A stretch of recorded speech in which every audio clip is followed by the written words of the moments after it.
I find that being here physically or just bringing to mind the beautiful community of faith here comforts my soul and my being. I find such love and acceptance here that it's comfortable to be exactly who I am without pretension. Any of us who are going through a rough patch can very easily find comfort and caring from Pastor Rachel or from each other. The beauty of the physical surroundings and stained glass windows can provide comfort when the path before me is cloudy and uncertain. The passing of the peace on Sunday is comforting in the warmth of human connection of touch and tenderness. The Holy Spirit has worked through this community of faith to show me how to give and receive comfort and how to walk with Christ in many other ways as well. One of the first revelations I had after coming to St. Tim's for a short while is what a blessing it is to be able to talk with other Christians openly about God, prayer, or the working of the Holy Spirit. This was not the norm for me in other churches I was part of before coming here. I think that the openness of St. Tim's people is fostered by Pastor Rachel's challenges to explore our faith more deeply, and this openness is evident in discussion at Bible study, in the community room after services, indeed wherever two or more are gathered in his name, as it says in Matthew 18:20. Another way that the community of faith here at St. Tim's has impacted my life is the evidence that everyone here is of value. I love the way we can participate in so many different ways. In the Sunday service, in community outreach, Christian advocacy, ministry in many other parts of the world, or right here in the building any day of the week.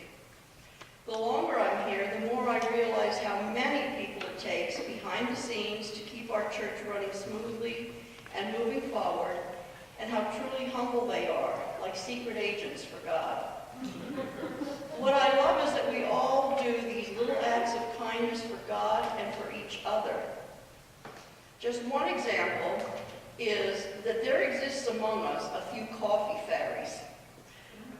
Many times on a Sunday morning, the coffee urn is up and ready to go by some unknown hand before people with refreshments arrive to set up. Talk about comforting.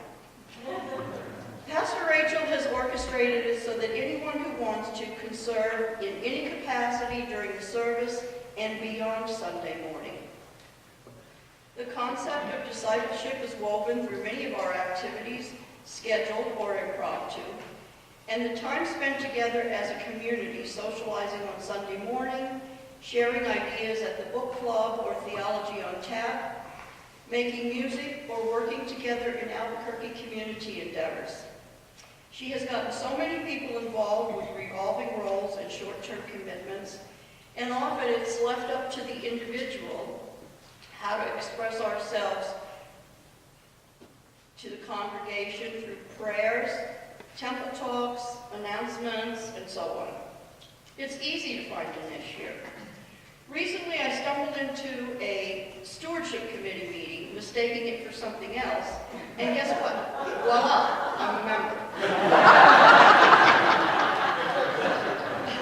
I love that being open to the guidance of the Holy Spirit can lead me right where I need to be at any given time. And I feel that the Holy Spirit is very present among us. It's an environment/atmosphere where love and open-mindedness flourish. Another way this community of faith impacted me personally was when I realized within my first year here, after the presentation of financial reports at a congregational meeting, the astounding amount of money given to quarterly mission campaigns and the maintenance and upkeep of the church, given the relatively small size of our group. This has inspired me to be more generous in church and in life in general, and to be supportive of other ministries outside this church.